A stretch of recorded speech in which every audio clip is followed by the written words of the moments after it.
Good evening, everybody, and welcome along to One Hub Racing Season 23, round number 6, as we head to one of the newest tracks on the F1 calendar, Las Vegas. We were at Qatar for the first round, and for the thick round, we head to something where we could see a bit of chaos or a lot of fun, or maybe both. My name is Jeff Spall. Joining me in the commentary box is Steve once again. He is trying to get into the game.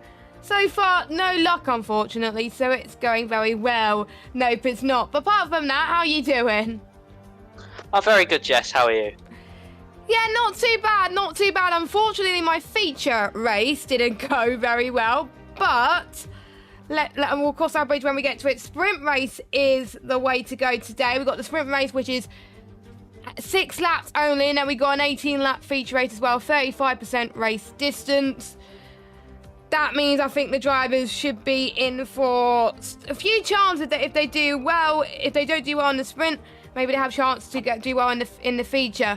But interestingly enough, we got more than half the grid, Steve, taking their engine penalties at Las Vegas. So we're only going to have, I think, 9 drivers qualifying for today's race. Yeah, I mean, it's quite a reasonable option for the drivers to do it here. I mean, it's sort of a no-brainer with that really long back straight, plenty of overtaking opportunities. This track, it's the place you want to take your engine penalty at 'cause it's so easy to overtake, so especially with the sprint race as well, so that also helps when it comes to moving your way forward through the field and everything, so we're just going to have to wait and see what happens. The drivers that have taken the engine penalties, it comes at the perfect time for them, so we'll just have to completely wait and see what the drivers do, as my game is still bugging out here and I'm having no luck at the moment. Yeah, so it looks like there's a server problem for Steve, which is not ideal, but we've come up with an alternative. I just hope it doesn't do any bad elements for the stream. Wait, what? It's working now. You can invite me. It's working now. Well, it should be anyway. Yeah, well, Lukey's going to try and do an installation app because he's one of the drivers who is taking his engine penalties. But we do have drivers that have taken theirs. I'm going to read you the list, and there's quite a lot of them. As Fatality, by the way, comes across the line and in P5, so I think he lost it in some way. And Brendan came across the line in P1. So we got Casper, Lukey, Waitsy, Nick, Colin, C Unarmed, Posh Evans, White Fountain, Boompie, and Timo taking their engine penalty. So what they got to do is they can do an installation app to save their setup, and then what they need to do after that is return to the pits and retire the car. No other driver has taken engine penalties, so we just got 9 drivers qualifying, which is always going to be exciting as well. But yeah, so that is going to be interesting to say the least as well. Let's watch Calzo. Calzo is one of our newest drivers to One Hub Racing this season. He has been a One Hub Racing veteran for quite a while, but it's been a while since he's joined at the moment. So yeah, and Steve has joined, which is always good news. But yeah, let's watch Calzo on his lap then, as he heads towards one of the most tricky chicanes known to man. Not gonna lie, you have to run wide a little bit to gain a bit of traction to finish with you. I'm trying to get my notes, so let me know when you're in and I can stop sharing the screen and I can have the notes on my computer, which can be quite nice as well. But heading towards the first sector, 44.7, which is pretty easy for him as well in the Red Bull. But by the way, for advance warning, Steve hasn't watched the Singapore race in real life, so please do not spoil anything in relation to the Singapore Grand Prix. Thank you very much. But as Fatality has retired from the Grand Prix, so he must have crashed out somewhere. But let's watch Calzo as he goes through the Las Vegas Strip, which looks very lovely on the game, by the way, as he heads towards another right-left chicane as he comes through towards the final sector. Looking pretty tidy so far, but there has been a few drivers that haven't done many laps around this circuit. It's Nicolas Soro set a lap time with a 1:31.580 as Calzo goes up to the line, and it's going to be P4 for him, a 1:33.300.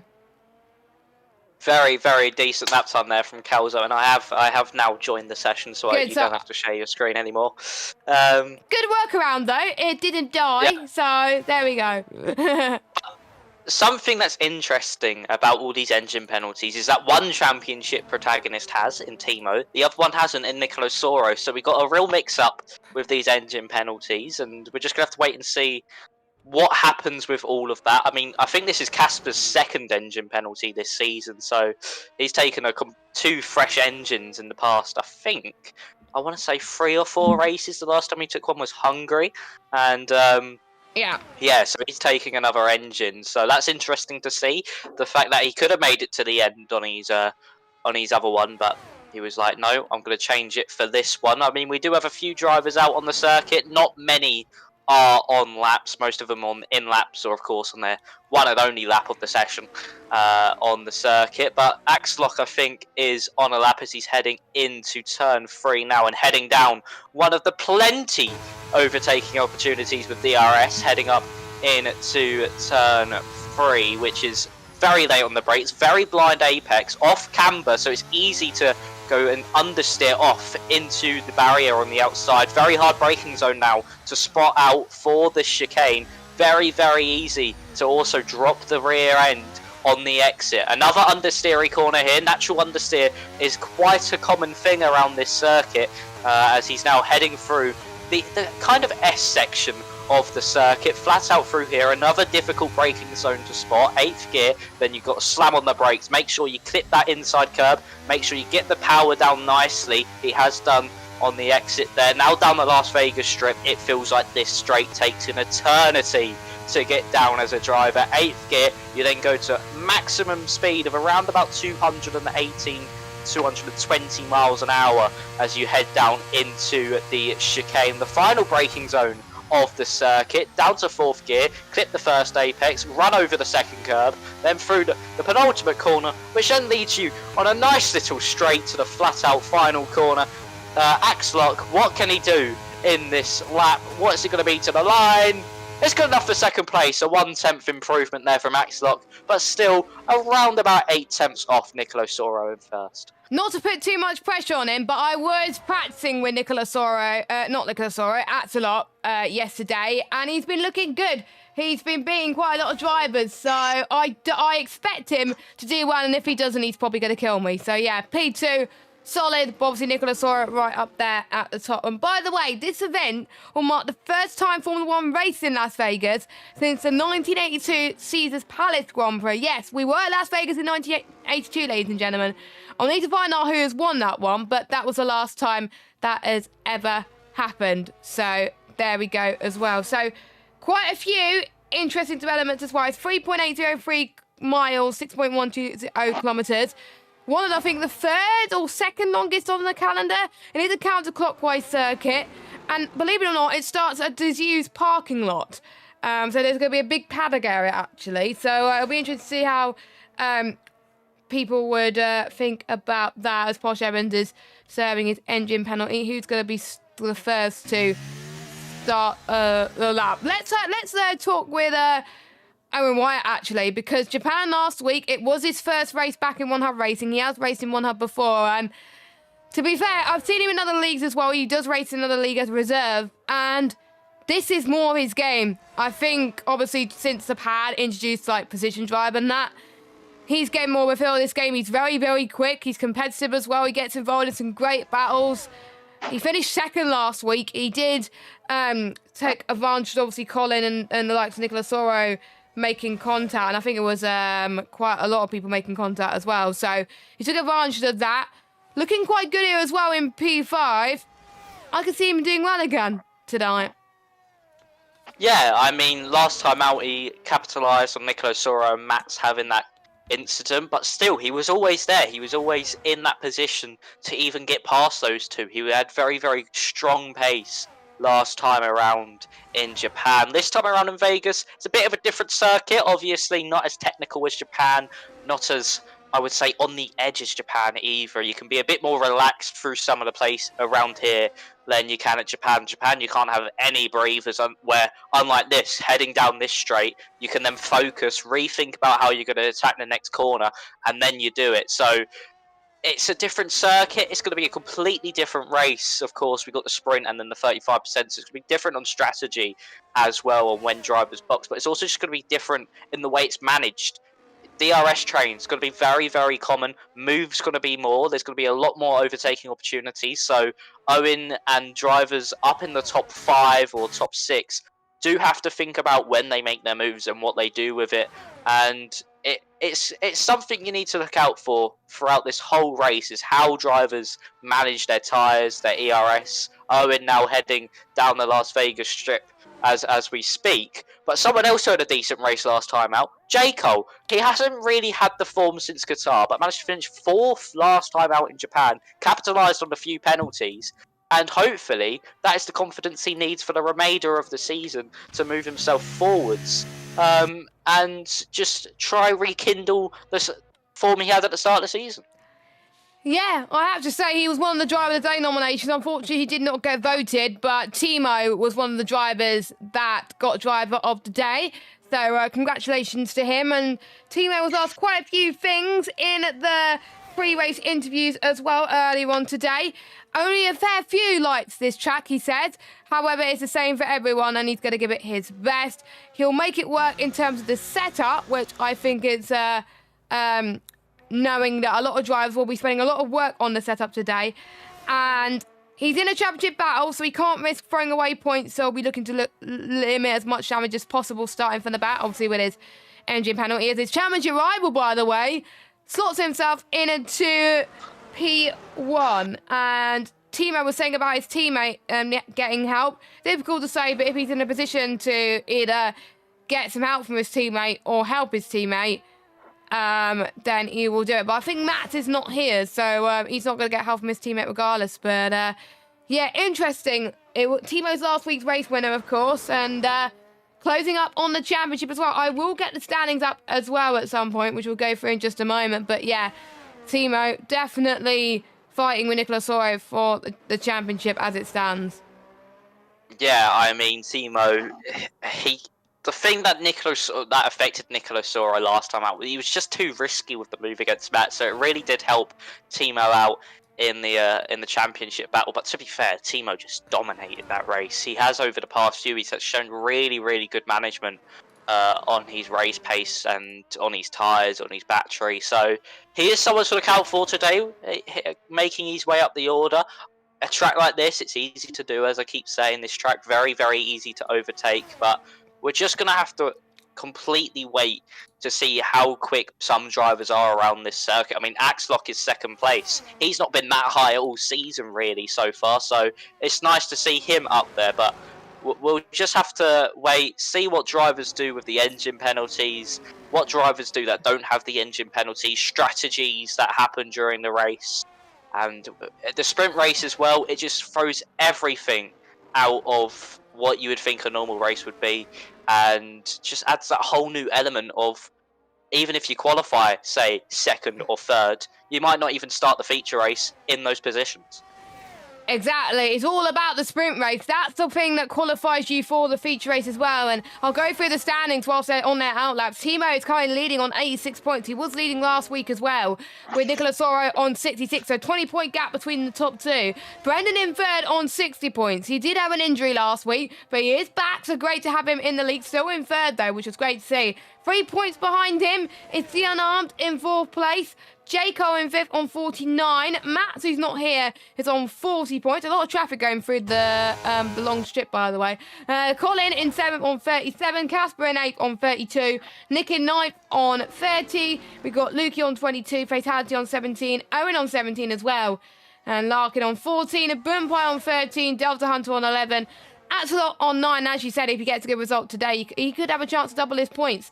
Waitsy on 6, Conzo on 6, Posh Evans on 2, and obviously we've got the newest driver, Calzo, yet to score. But hopefully this could all change. And let's see what Axelot had to say in the pre-race interviews. I couldn't find his pre-race interviews, so it didn't tell about that as well. But yeah, Nicolas Soro was called in a driver's press conference, and he said it's definitely a one-off in terms of making contact for scrapping. Things that can happen when you're racing close to another driver, and nothing against Colin at all, which was fair enough. And then Colin said, sure it'll be a one-off. Stewards deemed NFA, so no hard feelings from him.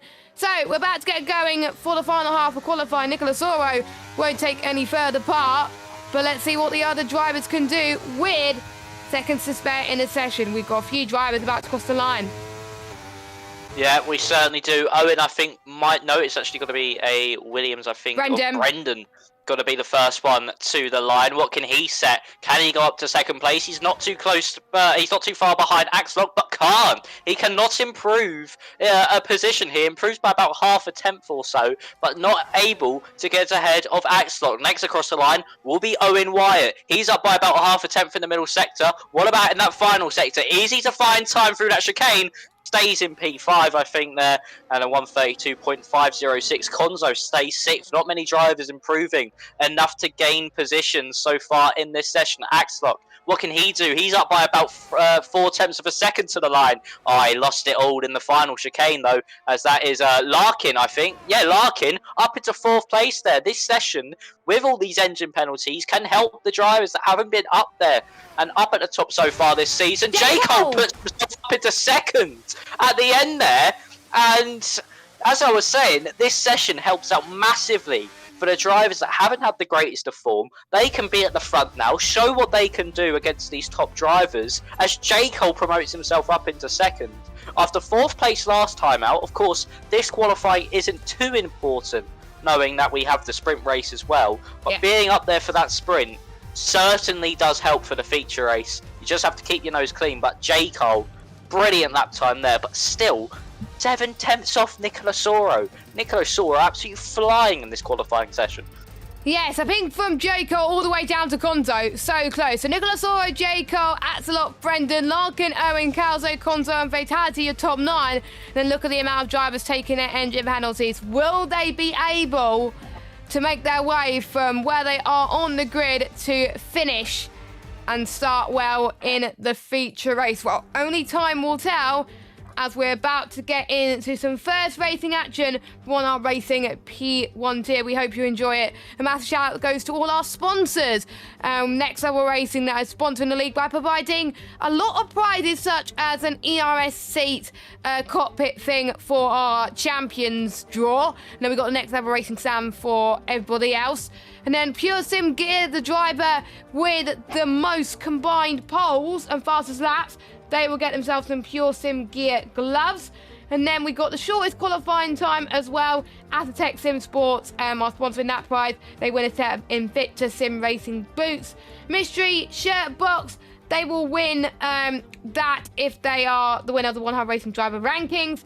Our partners, Vespertine, the sponsor of the league, they're providing our apparel and merch and lots of other things.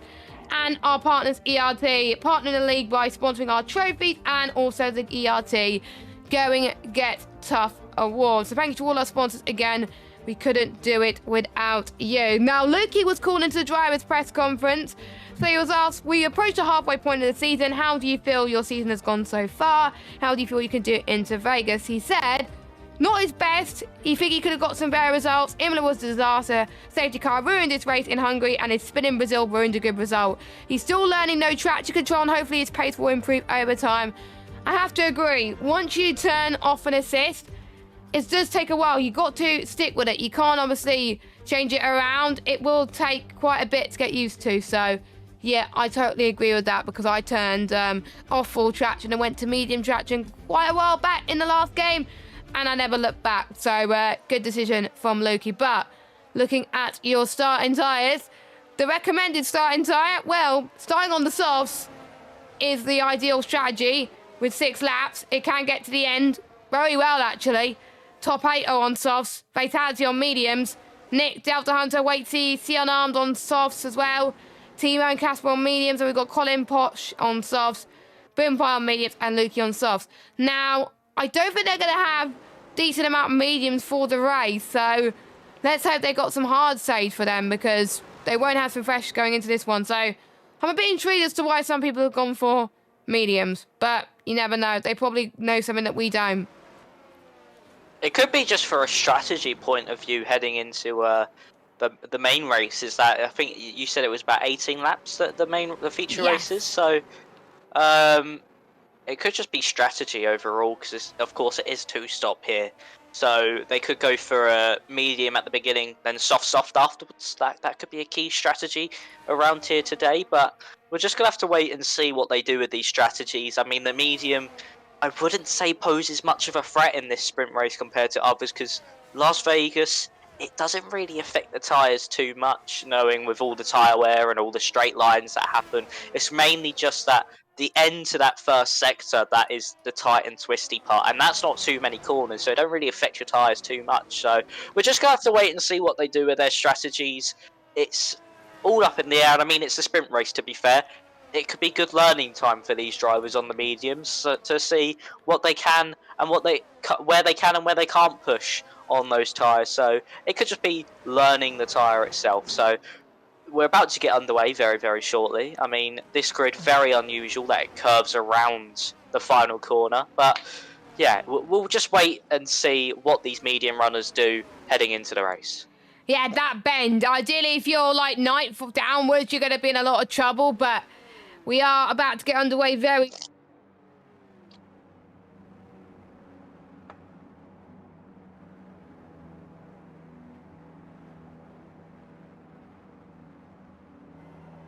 And I've muted. That wouldn't have helped. Anyway, the five red lights are going to go on your screen right now. Nicolas Oro on pole. Jaco in P2. And we are on the way, and Nicolas Oro's got a decent start, but so does Jaco. And also does Atslot heading towards turn 1 down the inside. Jaco's last win was in Qatar in round number 1. Can he keep it? Now goes round the outside and towards turn 2. Go half throttle through here. If you go full throttle, it will send you into a spin. Jaco is your race leader at the moment for the Las Vegas Grand Prix. And these drivers looking pretty decent. Atslot's dropped 1 position. Brendan has had a good start as well. And here comes C Unarmed. Oh, it's going to be 3 wide heading into that chicane as well. And it's a very tight bend coming up as well. You've got to brake extremely early coming up through here, because otherwise this is going to happen. And there's the pile up. That is a virtual safety car as well, I think. But yeah, unfortunate for some of these drivers, especially Fatality, down 7 spots because of that pile up. And I also saw, I think it was Nick and Delta Hunter go straight on at the chicane. Both didn't see their... And Colin as well. None of them really spotted their braking zone. That's something so important around that corner, is that braking zone. If you just go that tiny bit too late on the brakes, you're going straight on into that chicane and into the runoff. Timo, though, up 6 spots from the start, so is Lukey as well. But Timo up into 8th place already. I think the virtual safety car is ending shortly, so we'll be racing probably once, I would say, J. Cole leaves the final chicane, as J. Cole, brilliant start for him. Can he keep it up? Yeah, maybe. We don't know.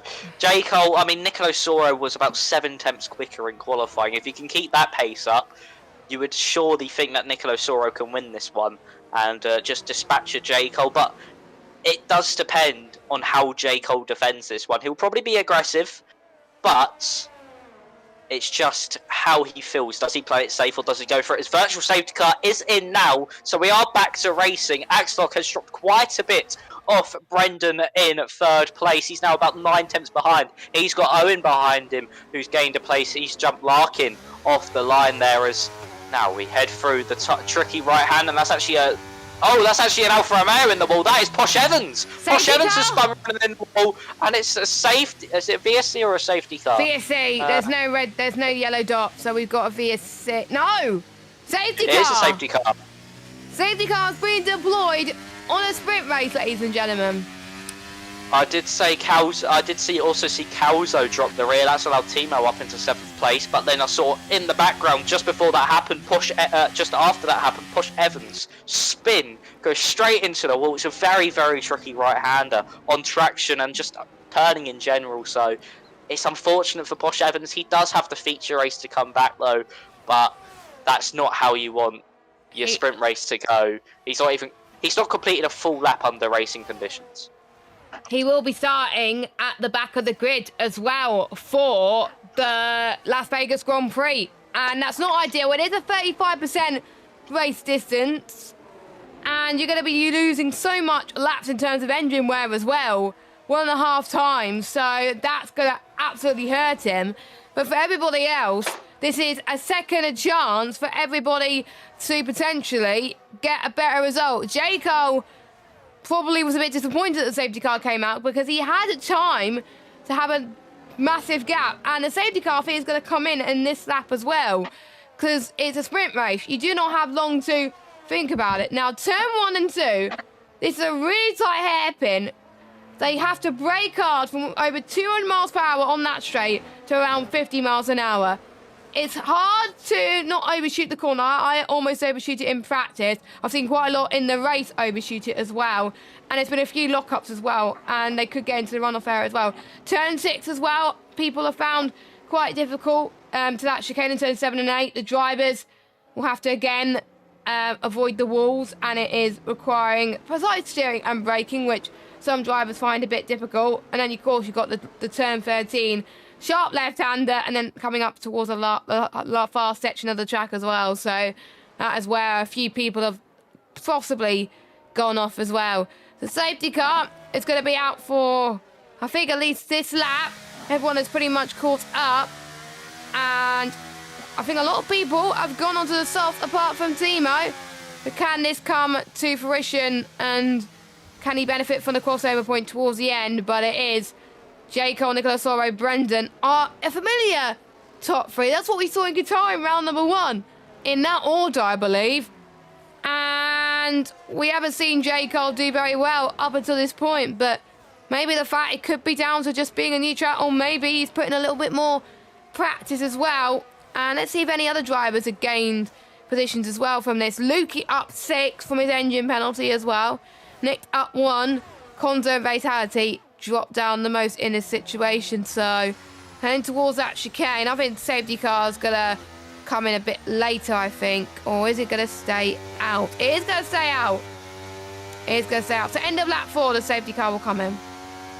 Yeah, next lap will probably come in. I think the safety car, unless it's like very, very late in the race, I think the safety car has to do a lap. That it physically can do a lap. So it will come in at the end of this one. The game always gives 2 laps of racing at the end of either the sprint or the main race. So it will be in at the end of this lap. And yeah, Timo, this safety car sort of negates that strategy of the medium tyres, because the softs won't wear as much, and also those mediums will take a bit more work to warm up on the safety car restart. So we got to look out for him. Either he'll get those tyres warmed up perfectly, or he'll start falling down the order. First will be behind Calzo, as we just have to wait and see what happens from this one. It's just going to be a guessing game through this sprint race of the remaining 2 laps that we will have left. And I mean, there'll be no I think there might still be VSCs enabled with 2 laps to go, but there'll be no safety car afterwards. So no matter what, there won't be a safety car. So yes, it's everyone for their own. And at the moment, J. Cole in a very, very good position for the final 2 laps. And to be fair, there won't be any DRS either, so it's going to make it 10 times harder for Nicolas Oro to get by. But that slipstream down that back straight, the Las Vegas Strip, is very, very powerful. It is. A safety car, as Steve was just saying, will come in at the end of this lap. So it's all guns a-blazing as they head towards the Las Vegas Strip. J. Cole will be the one controlling this restart. And if you are liking this footage, make sure you leave us a like, hit that subscribe, and hit that bell if you are new. And also follow us on Twitch at OneHub Racing, at Twitter OneHub Racing, and at Instagram OneHub Racing. And after this race, you think, oh, it's over. No, but it's not. We've still got the feature race to go. The feature race will still go and look at that that strip as well. The graphics there is absolutely amazing. So well done to the effort that Codemasters and EA Sports have put into this, not going to lie. But J. Cole is going to back the pack nice and early. You can't go too early, because otherwise Nicolas Oro and Brendan will give a massive, pretty much have a toe to J. Cole. So he's got to think on his feet, maybe just after the bend. And the drivers have also been warned about the pit lane entry as well. So we'll keep an eye on that. But here comes J. Cole. When's he going to go? He's gonna wait late. I think after the safety car restart line, he's gonna go. He's going. I think he might have picked the right time because he's pulling away from Nicolas Oro. Nicolas Oro did not get a good start, but Brendan did. Heading towards turn number 1. Owen White trying to get past, I think, 2 cars. That's a lot to the middle. Both of Larkin and Owen and Timo. Look at that. Timo's already up to 5th on those mediums. So those mediums are really coming alive. It might compromise him in the race because he won't have any mediums left. But now, this is very, very good as Nick tries to dive it down the inside of Delta Hunter. Oh, Nick has spun as well as Delta Hunter. Wazy's now out of the session as well. So we lost 2 drivers from this race at the moment, but J. Cole getting a really comfortable lead. As that's what cuts the circuit, and he gets a 5-second time penalty for that one. Yeah, it seems that everyone was pushing a bit too hard there on that safety car restart. Drivers going straight off into the wall, colliding with each other, spinning round, and of course Axelot going straight across the chicane. But now we turn our attention to the battle at the top. Nicolas Oro versus J. Cole. J. Cole got a tiny bit more battery as it stands at the moment. Of course, the slipstream down this straight will be so powerful. I think that's Boom Pie in the wall as well. He spun around on the exit at turn 13, so that's unfortunate for him. But what about, as we're about to head on to the final lap of this Grand Prix, it's all going to be about, J. Cole's gone very deep into the chicane. I was going to say, it's going to be all about that last straight, heading in down the Las Vegas strip, but J. Cole very deep into that final chicane. This could allow Nicolas Oro to go for a move as they head down into turn 1. Will that has to be one of the last of the late breakers? No, he just sits behind Colin, gets past Calzo down the main straight, as Nicolas Oro now just needs to sit behind the Alpine for the final lap of this sprint, get as close as he can on the exit at turn 13, then use all the battery he can as they head down that Las Vegas strip. We do have Colin and Calzo battling. This is over P8 in the sprint race. Will Calzo go to the inside? He's looking at it. He's going for it. Maybe no, just sits behind as they head into turn 3. But Nicolas Oro.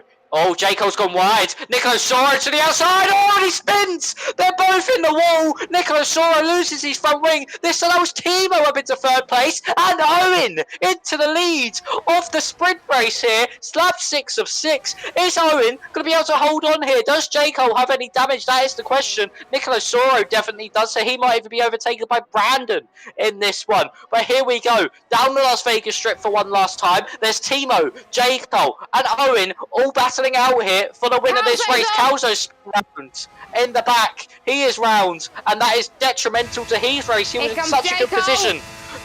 J. Cole to the inside of Owen Wyatt. Timo's just going to back off and let these two battle as they head into the chicane. What's going to happen? Owen on the outside, J. Cole on the inside. J. Cole manages to defend brilliantly, but here comes Timo. Oh, no. He's got the bad check. Owen's dropped. But here comes Timo to the outside for the final corner.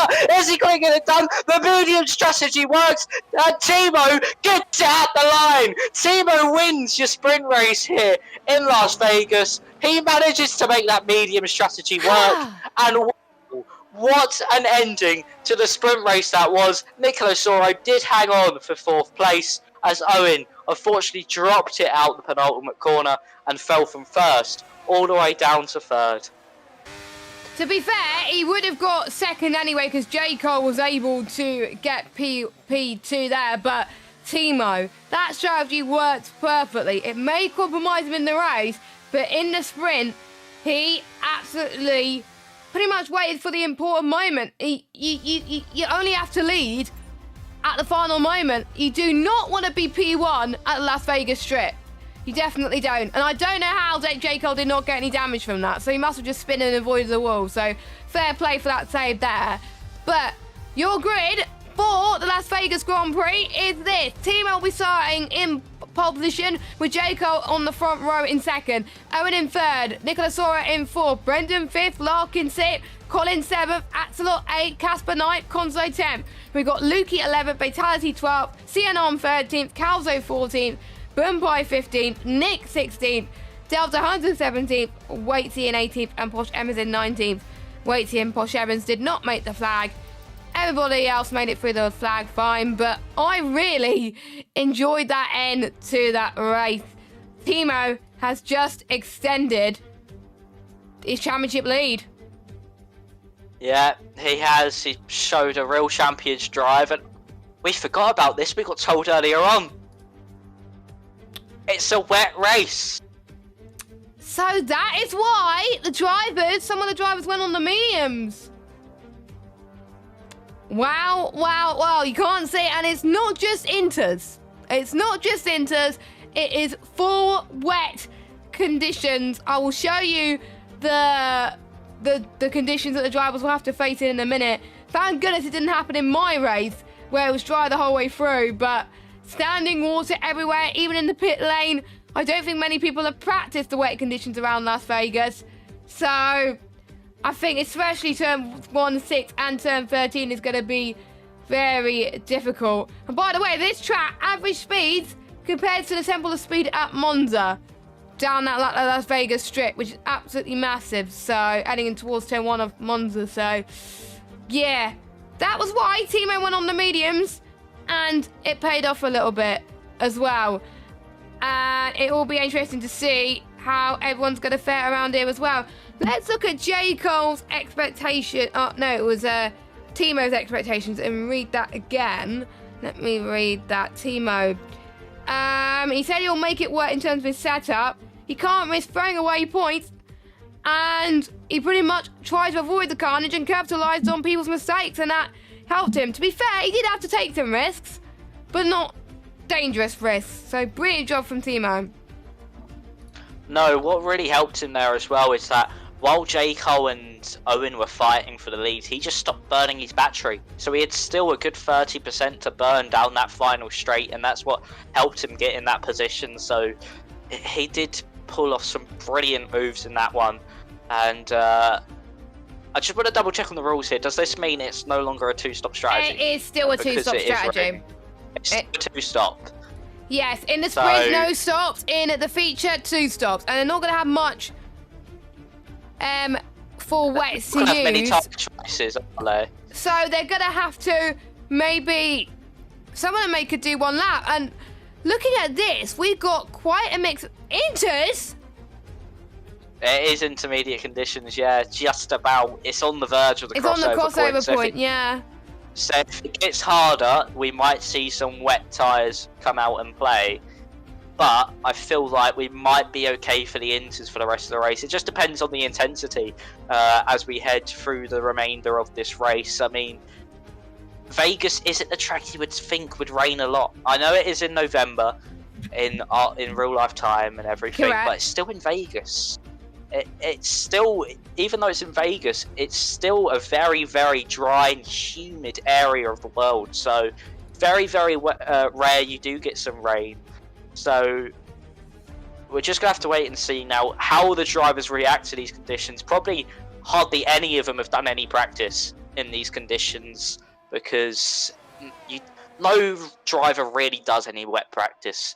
No. The majority of the time it is dry weather, so you would just practice the dry, get that smashed out, and then like this, when it rains, you just got to pray that you are good enough. And this could maybe mix the things up. It maybe means Timo might not be as good as he once was.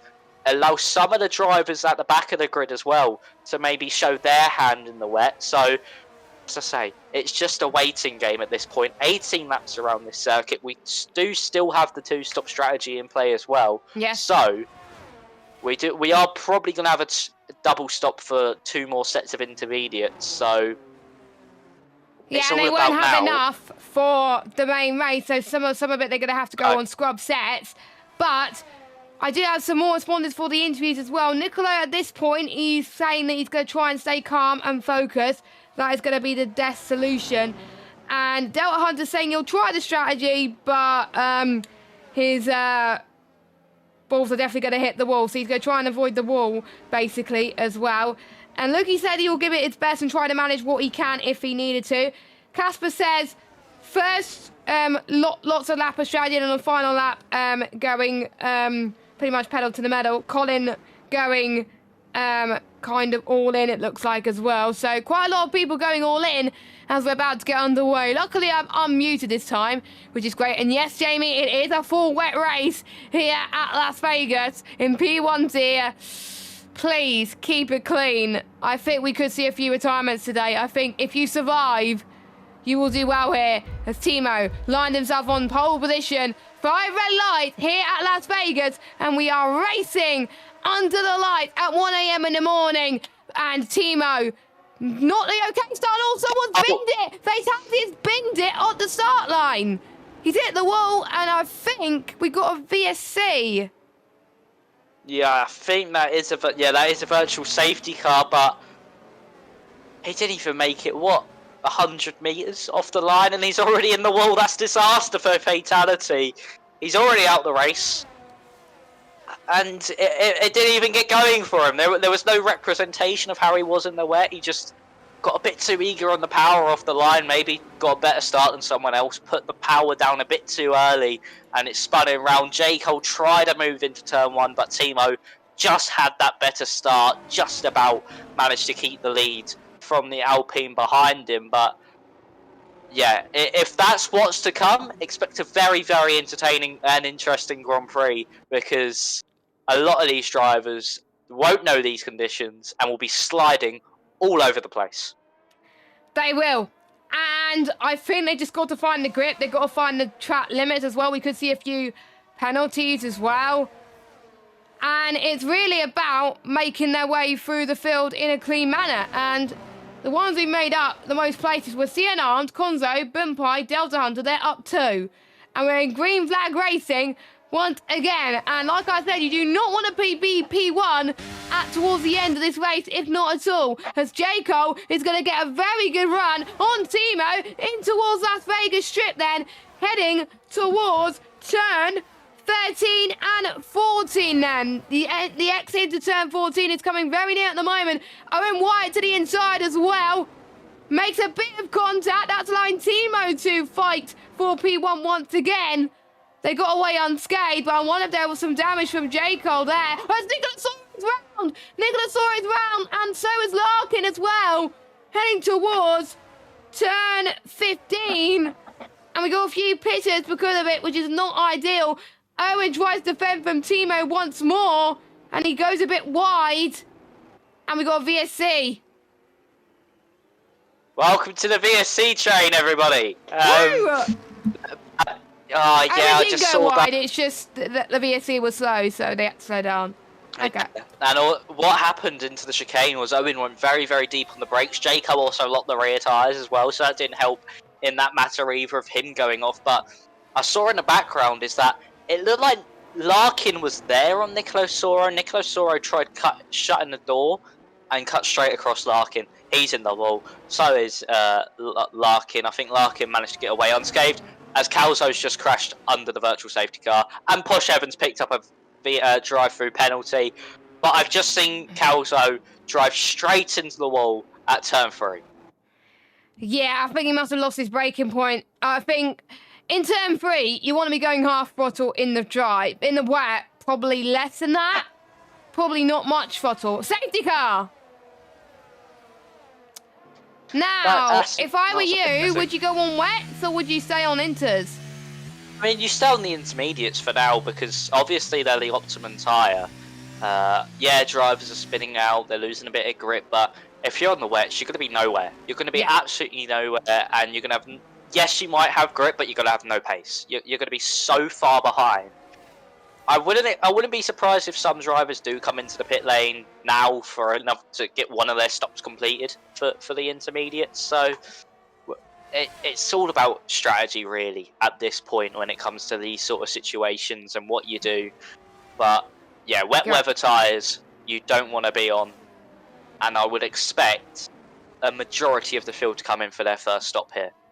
Yeah, and if they don't come in, it'll be a bit of a shock. They have to keep an eye on the pit lane as well. So Owen comes in, unsurprisingly. Same with Timo. And they're all following the pit lane entry line in. That is what we want. And it shows that they are committed. And someone is staying out. That is Konzo.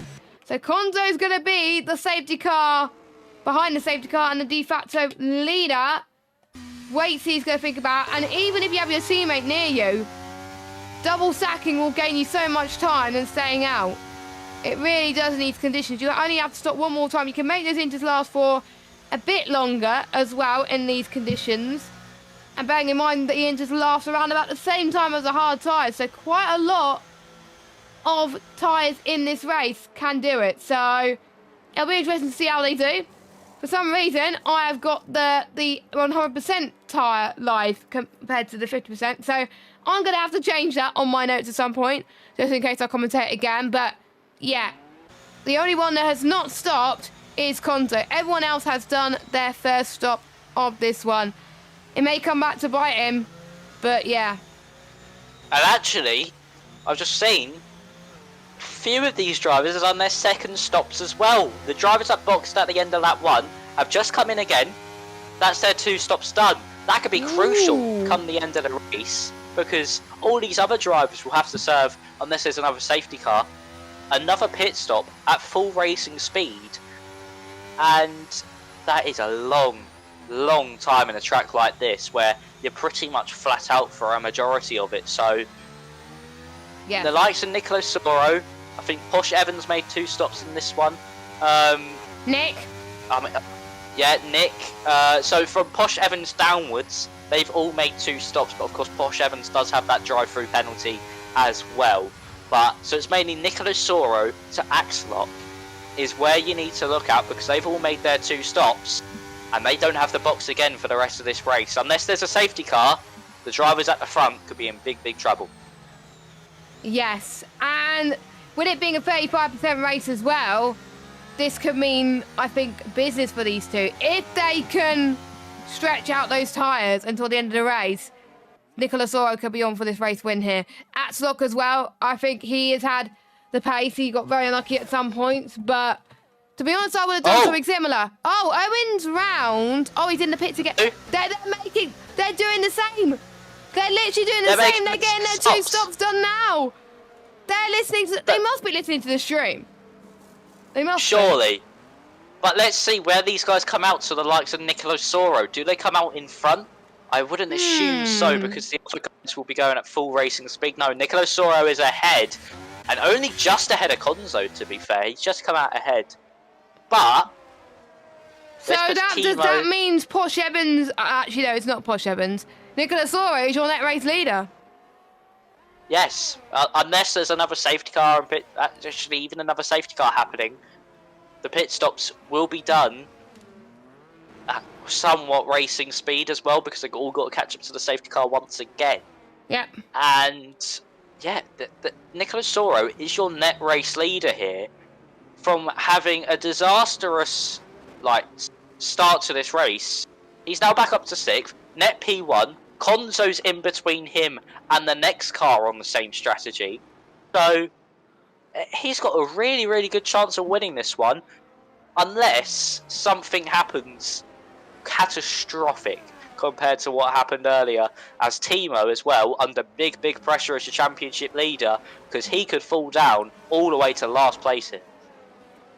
Yeah, and with 5 drivers not doing their second stop under safety car, they're going to lose so much more time. They're going to hope for another one. And with these conditions as they are, I'm predicting there could be another one. So grab your popcorn, ladies and gentlemen. And I think there'll be certain drivers that'll be very glad that this race is over after tonight. And of course, we head from Las Vegas in USA, we head to Europe in Portugal for round number 7 of the championship on the 24th of September. So make sure you stay tuned then.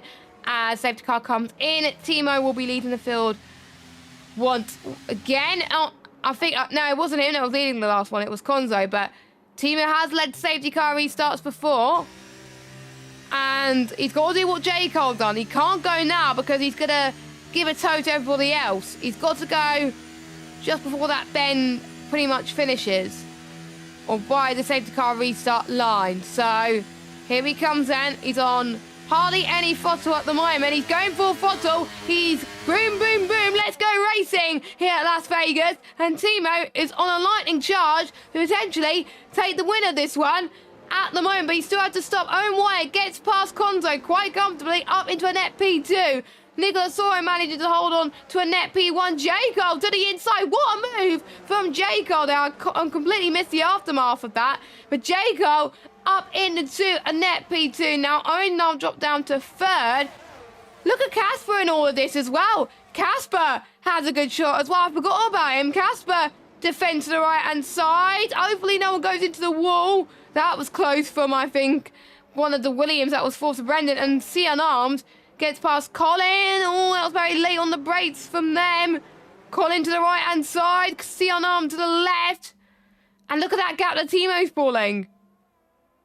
Yeah, Timo's flying out in front here, but it's carnage at the back here. Owen is dropping down places left, right and centre. He's now being overtaken by Brendan as they head into the S part of the circuit. This will then head into the very tricky left-hander. Brendan brakes early. Owen brakes so much later. He manages to get the car stopped. Nick gets a drive-through penalty for corner cutting and gaining too many places in one go. As that's someone off at the back. That's Delta Hunter down the escape road. Very good avoidance from him. If he was avoiding his teammate Axlock or just completely missed his braking zone and went straight on. But look at it at the back here. We have Boompai versus Brendan. Brendan was battling with Owen only a few corners ago. Now he's under threat from Boompai as they head into the chicane once again. Boompai gets ahead. Brendan really struggling here with the braking of the car. Posh Evans, of course, does have that drive-through penalty. He's serving it now. But Larkin now, he needs to try catch back up to Nicolas Soro just to help out Jaco. But Jaco is under pressure from Casper as they head into turn one. Casper very late on the brakes in these Red Bull. Locks the rear end slightly. Jaco out wide. Casper to the outside now for turn two. Will Casper be able to get round the outside? He's going for it. He's feathering that throttle. He's managing just to try and get as much traction as he possibly can out the corner. Delta Hunter has retired in the pit lane. His race is run as Jaco versus Casper rages on into turn three. But Casper just sits behind as look at Larkin. He's all over the back of Nicolas Soro as they head into the chicane. But luckily, both of them pick out their braking zones and they are able to carry on in this race. Through turn 6 and then through 7 and 8 and then heading towards turn number 9. They go on this long swooping straight and then you head towards the kink of turn 10. And I think Larkin's going to gain quite massive here through that toe. This was the part of the circuit where it ended my race, unfortunately, for the feature. Let's hope it doesn't ruin anybody else's race as we head towards the half race distance mark in just a few laps' time. Timo, 2.5 second gap. Colin doing quite well up in front as well in third, but he still has to stop one more time. Same with the likes of Larkin. And looks like Owen's going to go for another move towards the Las Vegas Strip then. To the right-hand side, Jaco surely's got to defend to the left, and Casper could take advantage of both of them as well. He could get a double overtake heading in towards turn 14. And they just about get through unscathed, but Jaco almost lost out 2 places. So did Casper. Timo set the fastest lap of this race on pretty much old tyres. And Nicolas Soro thought he was going to get past Larkin. He didn't get past Larkin for the time being then. Heading towards turn number 1 again. Casper is under pressure from Boompai. And we know how Boompai likes to gain positions in a race. Yeah, Boompai loves gaining these places. Nicolas Soro and Larkin, they're in a huge scrap. This is over P4 at the moment, and to be fair, Jaco dropping a huge amount of time. Nicolas Soro to the outside of Larkin, and Larkin manages to stay ahead as Owen gets past Jaco. Jaco really been holding up this train, and Owen Wyatt, the first one to get round the Alpine as they head into the 5 and 6 chicane, but Owen locks the rear tyres. He manages just to keep the car in a straight line as they head through the chicane now, but look at the train behind these cars. Casper, Boompai, Konzo, Brendan and Lukey all in this train behind Jaco as Owen, you would think, will start to shoot off the up the road to catch up to the back of Larkin and Nicolas Soro. But J. Cole, he needs to defend here as he's locked the rears. He's spun round. Oh, and he's been connected by Casper as they head through the turn 12 left-hander. That's allowed Bumpire up into 7th place. Casper and J. Cole dropping down places. Konzo now up to 8th. J. Cole and Casper. It could be 3 wide here, maybe even 4 wide as they head down the Las Vegas Strip with Brendan and Lukey also trying to get involved. It's 2 by 2 as they go down the Las Vegas Strip. It's Bumpire. Casper late on the brakes to avoid the Haas. I think he might have got a bit of front wing damage from hitting the back of Bumpire. He has. J. Cole forces him into the wall as well, as now again 2 by 2 as they head down this back straight. Oh, that's Casper as well. He's brake checked. I think that was Brendan there trying to get into the pit lane. Casper into the pits now, but and he's gone straight back out of the pits. I don't think you meant to do that. Nicholas Soro and Larkin. Brendan's retired from the race. As Larkin and Nicholas Soro, their battle rages on as they head up into turn 3. It's the Alpine versus the Haas. It's like how it was at the start of the season, but this time it's Larkin to the inside of Nicholas Soro. He sits in behind.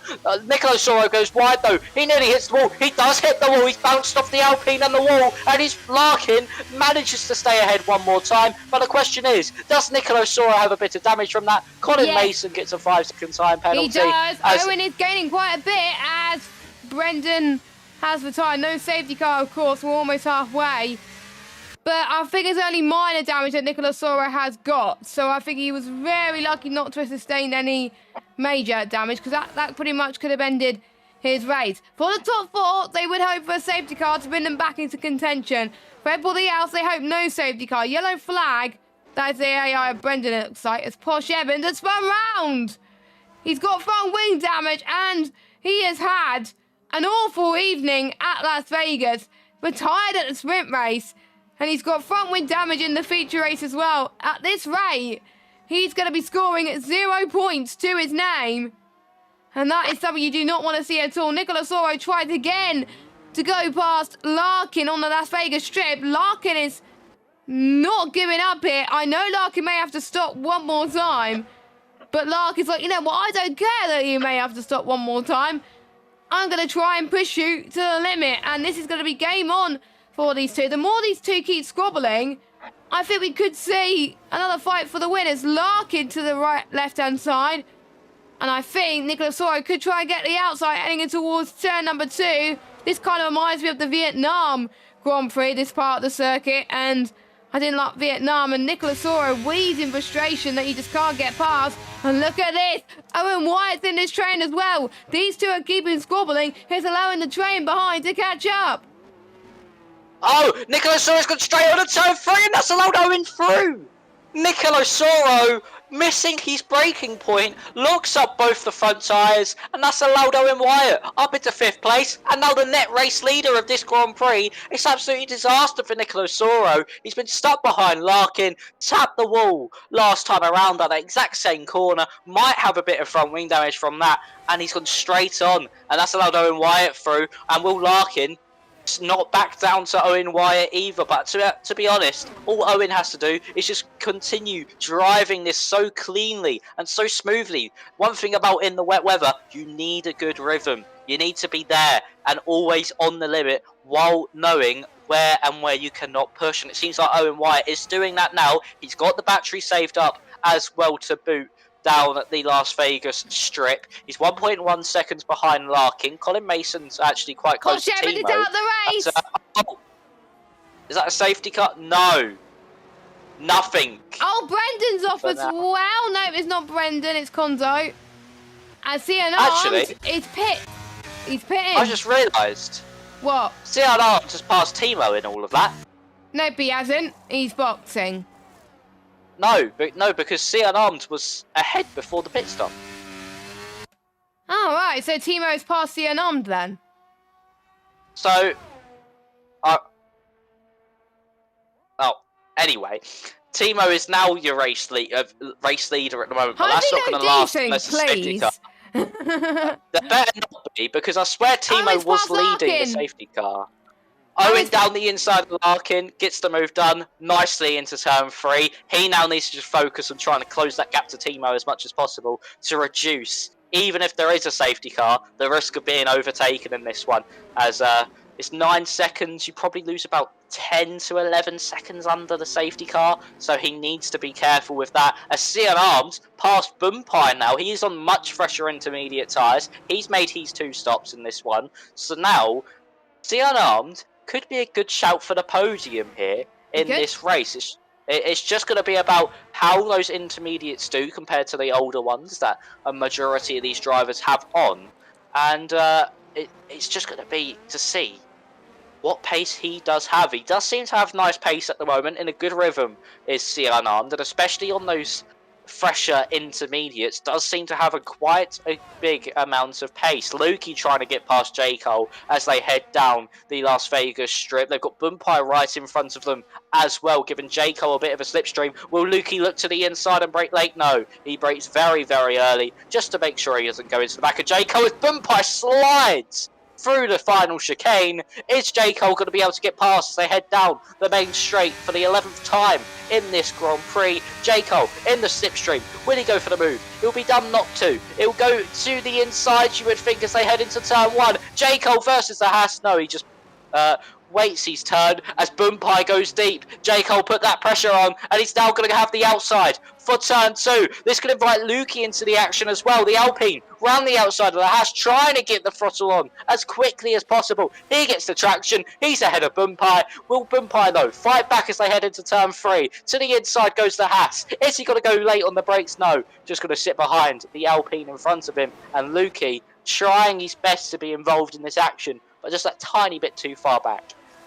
Yeah, I think there's a lot of drivers that could lose out if they're not careful. Don't forget, top 12 score points in the main race. And in the sprint race, it's top 12 as well. 12 points down to 1. And in the feature race, 20 points you get for the race win as well. And there could be a lot of drivers that could gain a lot from this. Timo's still yet to stop. I think I know what Timo's doing here. I think Timo is thinking there could be another safety car coming. And to be honest, I don't blame him for staying out, and I have to agree with him. I think we could see another safety car.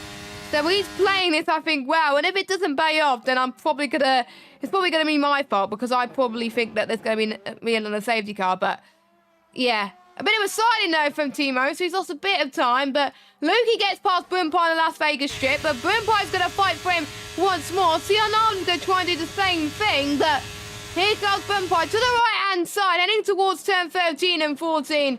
Lukey tries for all his might. Oh, it's a bit of a slide for both of them as well. And not really that surprising. That chicane heading towards the penultimate corner is so tricky. But Lukey is in 7th. Bumpire is in 8th place. Don't forget, both of these drivers, well, Lukey did take their engine penalty, and they're still having pretty decent races. Gap between the net race leader and Cian Armed, it's pretty much 2 seconds. I think it's going to be a battle between Callum and Owen for the win for this one, but you never know, Timo could pull off that gap and get ahead anyway. There's still a lot that could potentially happen in this one.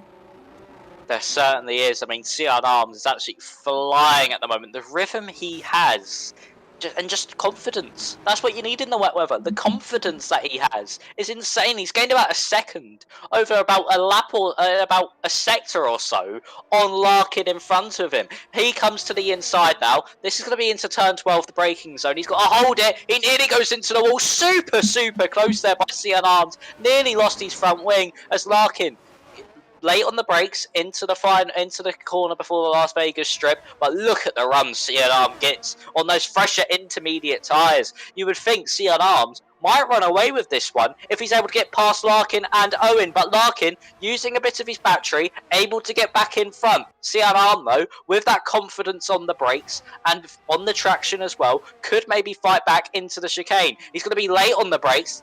Going to be so close to the Alpine as they're going to come out of this chicane. He might go for a move into turn 1. It'll be wise to go for a move into turn 1. As Timo comes into the pit lane, he's no longer holding out for a safety car. Owen will take the race lead. Larkin does need to take another stop, don't forget, so he's not in the battle for the lead at the moment. Cian Arm, though, late on the brakes into turn 1. Can't get past the Alpine this time around, but might get the traction and get the run.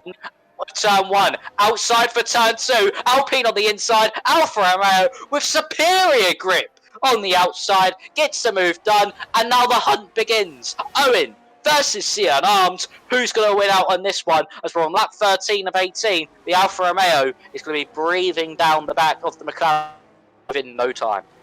Let us know your thoughts in the chat, guys. Who do you think is going to take this win? It could go down to Owen and Sea Unarmed, but Nicolas Soro is in this as well. If any of those top two squabble, and what a comeback could be from him, because he could close up to Timo in this championship. By the way, Timo has come out only 2.7 seconds behind Nicolas Soro, so his pace that he was showing just by staying out has helped him a little bit. Larkin's the only driver yet to stop. Everyone else has stopped at least once. Larkin, if a safety car does come out, he's in a really pretty much decent position here. Colin, by the way, is going to defend and attack from Bumpai to the inside. Goes Bumpai. You don't want to be going through there. Wait until the straight to go for the move. So we're going to follow Bumpai now as we go on board the Haas driver. He's been having such a great season. Lovely to see him. Lovely to see rookies just pretty much go into their own in One Hub Racing. And Bumpai goes to the left-hand side. And he's going to go heading towards turn 13 and 14 to that chicane. And clips that apex absolutely beautifully. But Colin's going to go on the attack here. Through the straight here. And Colin is through. As Larkin is in, by the way. So that's everyone that's done their 2-star. And look at Sea Unarmed. He's gained a lot of positions and placed it and on Owen Wyatt here. And Sea Unarmed is leading the race. Sea Unarmed has gained a lot of time through there. That was incredible. Brilliant from Sea Unarmed around the outside. He's got so much grip compared to Owen in front. And I've just looked at the race director. Sea Unarmed is around about 2 seconds quicker than anybody in the field. He was about 2 seconds quicker over the past few laps than Owen. 2 seconds quicker than the likes of Timo over the past few laps. He's absolutely flying out in front. He's got so much confidence when it comes to this wet weather conditions that Sea Unarmed is absolutely flying. A purple middle sector as well. And he even overtook Owen in the first sector. He's absolutely flying out in front. 2 seconds already he's pulled from Owen in second place. Timo's gained about 2 seconds on Owen as well. So maybe this strategy of staying out later and then coming in at around about lap 10ish has really worked out here, and they've got so much more grip compared to all these other drivers that they can just get past and fly away. So that could help Sea Unarmed, as Timo still needs to get past Owen. And Sea Unarmed is in a really, really good position to win this one here. His first race win of the season could come here at Vegas, and he'll be the first P1 driver to ever win around this circuit. And you definitely want to be one of those drivers to make history. Look at that. 143.166. And Timo's just gone 2 seconds quicker. What? It's not over yet. It's not over. Certainly it's not over. And I think Timo could use Nicolas Soro as well. So I think we can see a 4-way fight for the race win. I think Owen's chance for a race victory is lost, unfortunately. He's losing so much time. But for the likes of Timo is going to be like, you know what, I want to go for this one. I want to get the maximum points. Because don't forget, he got the race win in really great fashion last time in the sprint. And he could be on for the double here, which could be absolutely amazing stuff. Here comes Timo through this tight hairpin, through this straight, and I don't think Owen was fighting that one as well. I think Owen knows that Timo is faster than him, and he's just got to concentrate on trying to hold on to that podium, which is fair enough. Pick your battles. You don't want to be fighting too much, because otherwise you're going to lose so much time to the cars behind. And he's like, I'll see if I can fight for third. You guys fight for the win. My battle for the win is lost. I think that's what he's thinking. Yeah, I mean, it would have been nice to see him fight off Timo as long as he possibly could, but he probably saw how it went with Sea Unarmed and was like, yeah, you're going to get past me anyway, so what's the point of actually defending this one? Because he's 1.1 seconds behind already, and he would have lost a bit more time to Nicolas Soro behind, but nothing too major, but I think he just wants to finish this race at this point, get another podium. So that's 2 podiums in a row at the moment. It is for Owen as Axelot gets past Bumpai. Bumpai really starting to struggle in this race. He's really starting to fall down the order at the final few stages here. He's just not liking the tyres at all. But the gap we have to look out to now. Sion Armed, last time around, set a 1 minute 41.9. Timo a 0.7. So it seems that Sion Armed lost that time in the lap before because he was overtaking the McLaren of Owen. It's going to be so close near the end if Timo can find any more time in his AlphaTauri, but if not, Sion Armed is looking set to take a maiden victory here this season. And it will be something amazing to see. I'm having a look at the sector splits. I've missed Timo's one, but Sion Arms was around about 2 tenths down. So it's going to be so close come the end as Bumpai gets back past Axelot, but I think he cut the chicane to do so. So he lets Axelot back through. And yeah, Bumpai really starting to struggle here on these intermediates. But Colin as well, in a very good place here to maybe get top 5. And J. Cole, a very underrated performance. Yes, he started second, but he's not had the greatest of luck over the past few races. Yes, he got 4th in Japan, and he's looking for at least a P6 here in Las Vegas. And I think he started second in the feature, but things have not gone his way. It's not gone Colin's way up until now. To the inside into that chicane. Very lovely stuff as well. Colin gained for good measure, and he's up into 5th spot as we're approaching the penultimate lap of this race. Sion Armed is leading at the moment with Timo in P2. Bumpai has got a 3-second time penalty as he's fighting with Axelot currently at the moment. I have to say, good comeback from Colin. Wait, where did he start? He started 7th, don't forget he was near the back for his engine penalty. Lukey as well, don't forget, has gained massive. Sion Armed, by the way, do you want to know how many positions he's gained? 12. 12 places. His strategy, I have to say, was pretty good. Timo as well. I can't call who's going to get that race win. It may come down to setup, or it may just be track position. Sion Armed got the undercut, and it worked in his favour. Maybe if Timo appeared at the same time, do you think he would have been near Sion Armed? I don't know. But they're fighting for the win anyway. DRS enabled! This is big. Casper has gone onto the soft, but of course he won't have too much to play with. Fastest lap, though. Fastest lap. But as well, Timo is about second a lap. Well, last time round he was a second a lap faster than Sion Armed. Nick's into the pit lane. I think that's also just going to try go for the fastest lap, because why not? You're down in 14th place. Might as well try and get a point out of it. It's completely dry. It's completely almost dry. There is a bit of grease still left on the circuits. The tyres will be overheating slightly. It's still raining here in Vegas. I mean, look at that main straight. If you go offline, that tiny bit, you're going spinning into the wall. But now, DRS enabled. Timo, can he get within DRS? No. He doesn't have the verse zone for some DRS, but he is quicker throughout the lap than Sion Armed. That is a yellow flag. I think that's for Casper. Yeah. Making a mistake on his soft tyres. I think it might just be a bit too wet for the soft tyres to work around here. Yeah, it's a bit too wet, I think, yeah. But we're on the final lap. Timo can have DRS. Sion Armed might have made a bit of a mistake there, heading into the 5 and 6 chicane. Timo has found a bit of time, but then loses it on the exit. It's going to be so close to see if Timo would get DRS. That could be crucial to the end of this race. Yellow flag, I think that's again for Casper. I think he might just actually be setting up for a somewhat quali lap. Timo, 9 tenths into 8 tenths.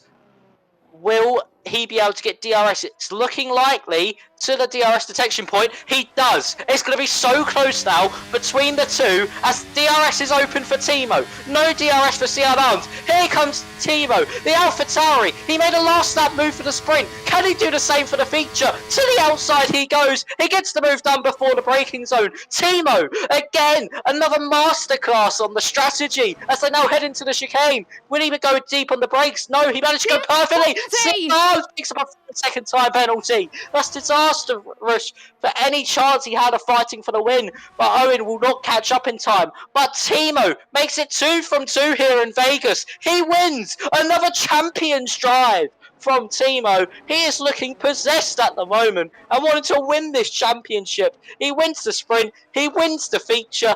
He's made it 3 race wins. Oh, actually 4 race wins in a row. 3 of...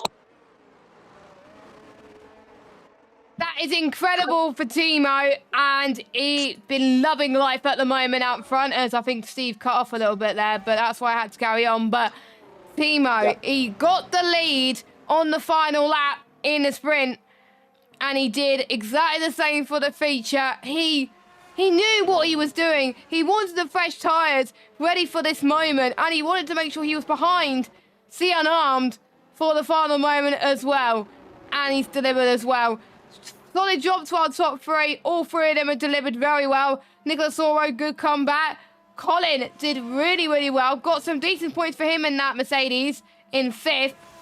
Jaco and Larkin picking up some decent points. Don't forget Larkin had to pit later, and he still finishes 7th, so decent points. Lukey, good comeback as well.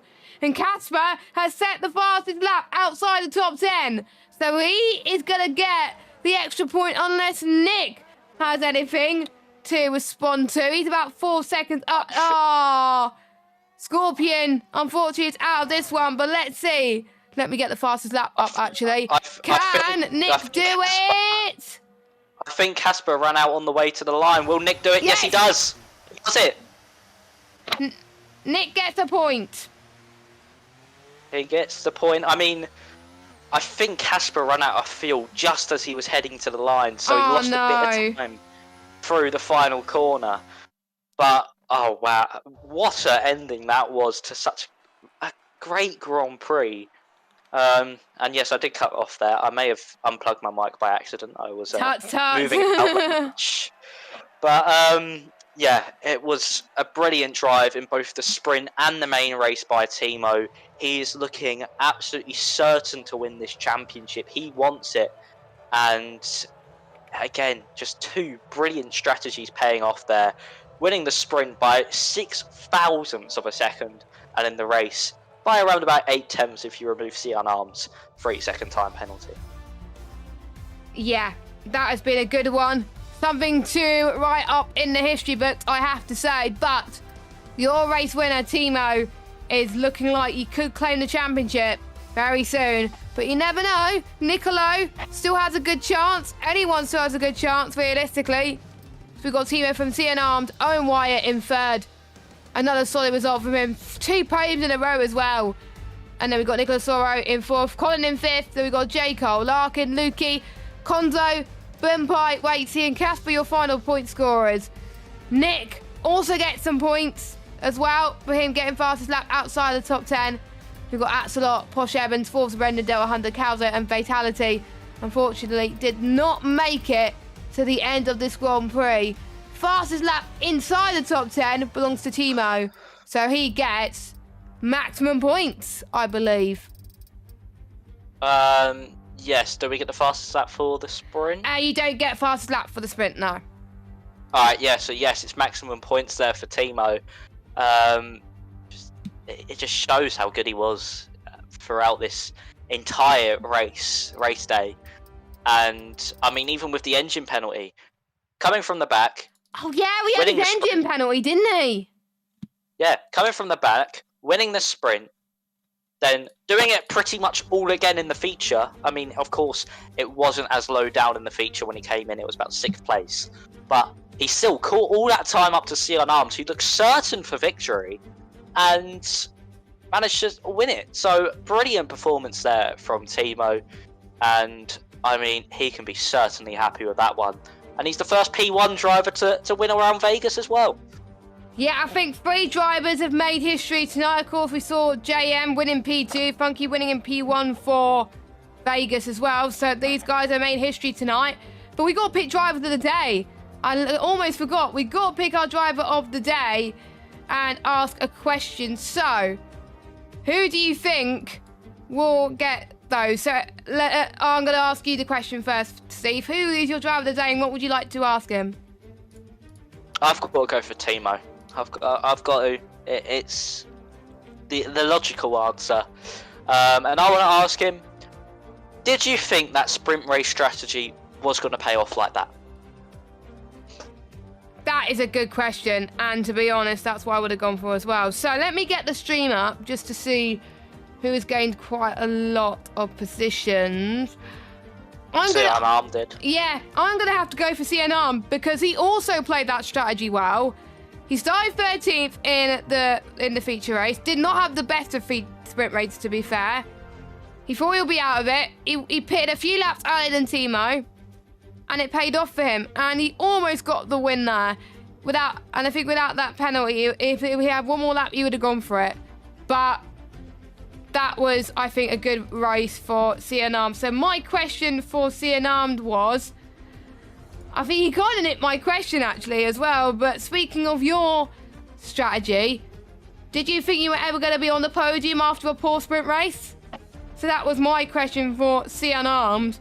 And I have to say, everybody in that top 5, I would say, deserves honourable mentions for the way that they've driven today. But yeah, we have got Portugal up next week. I'm not going to be here. I'm on holiday.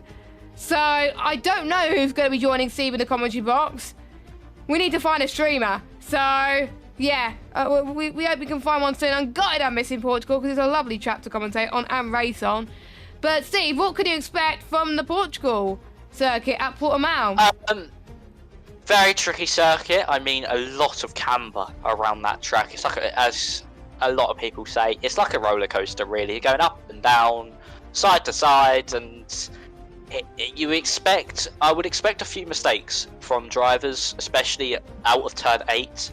Very, very key spot to spin round on power, or even just turning in too early, getting a bit too much camber, and the car bottoms out for you. So expect that, and also expect a few DRS trains, because of course really only 2 overtaking opportunities around Portimao, into turn 1 and then into the hairpin, I think turn 4. So yeah, expect a few mistakes, and then expect DRS trains and strategy to play a big role in the main race.